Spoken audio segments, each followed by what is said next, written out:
It's way past time I dispense some indiscriminate justice!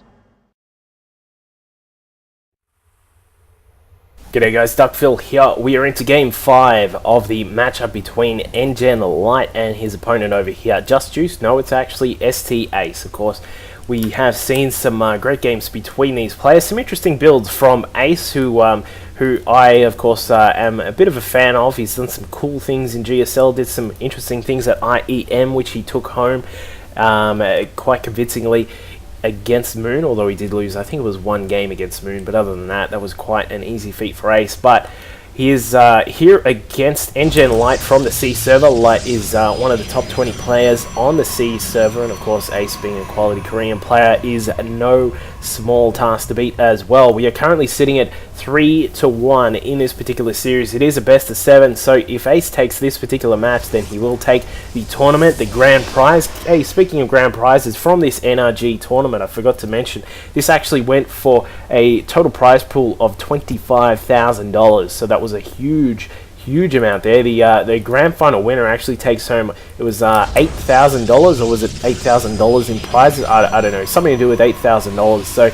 it's a hefty amount either way. But there was all sorts of other things. There was all sorts of computer gear, there was products from Razer, I believe, and some other sorts of stuff like that. So lots of players in Sydney town went down to this event, and a lot of players had their own little matchups there, and a big tournament. So it was great to see. So if you are looking for these sorts of tournaments in Australia, of course, you can jump on Team Liquid and have a look around, and we do have tournaments all around the place, down in Melbourne here, and of course up in Sydney as well. And of course there's the various communities as well. As we mentioned in Game 1, there is a UTS StarCraft community. It's a StarCraft society, something like that, I don't know.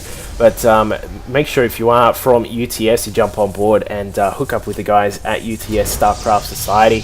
It'll be quite cool to jump in and have some chats with some other guys who know about the craft. So, as we mentioned, we are on this this particular map, which I am not a huge fan of, but either way, it can be quite an interesting one. We do have a very open natural here, along with back rocks covering this particular side here, which can provide an alternate route there. There are effectively three sorts of main routes, of course. You've got the rocks, you've got this main one here, you got one down to the side, along with this one, which is actually covered by rocks as well, but it's another way that people can get inside. So we will see what is going to happen here. We do have both players, as you can see on the production tab, doing almost the exact same thing, which is very groovy. We do have the warp gate tech on the way from both players. We do have that Zealot just chasing out each of the probes that were inside. This is quite interesting how much of a carbon copy this is so far. But for a third gateway going down for Light, we'll see if he puts down a fourth. I don't think he's going to. He's just spent some more minerals there on that pylon. So this is not going to be a 4-gate from Light, and it looks as if we don't really have any idea what is going on with Ace for the moment. He hasn't tacked on the extra gates. It looks as if he might do that now. He's got, there's a Twilight Cancel actually. Interesting. So we'll see if Ace comes along, perhaps with some Blink or perhaps with some DTs. I'd be very interested to see if he's going to pull out the DT playbook, which he is famous for in my eyes, because he did do a very cool DT drop into DT warp in against one of the players in the GSL, which I really love.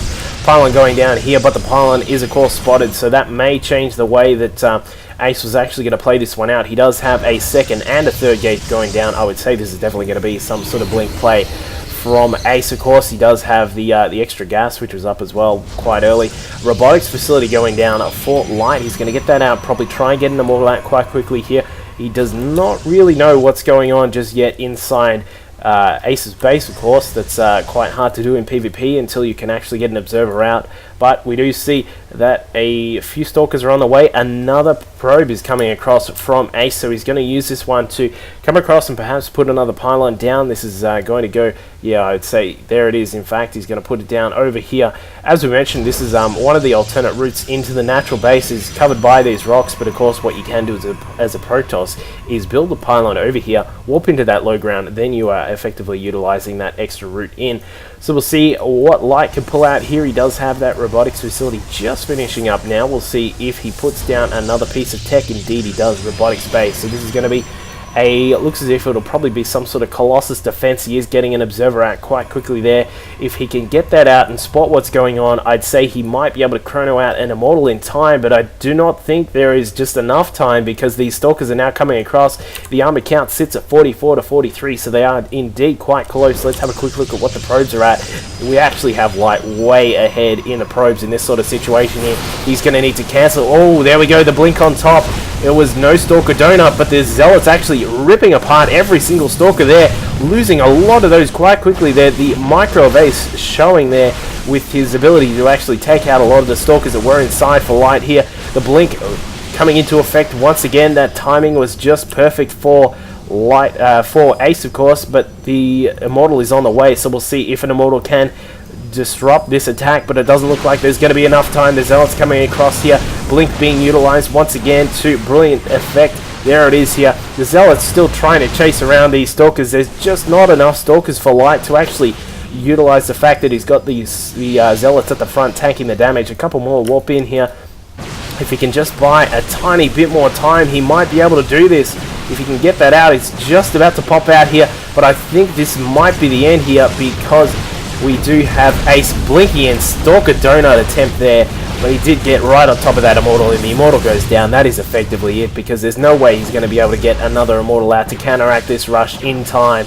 And I would say we're going to have a win here for ST Ace. He's done a great job here with the blink, keeping those Stalkers on very low health there. Probes coming out for Light. He's effectively waving the white flag there, losing a couple of Stalkers here for Ace, but he's got the game in the bag already.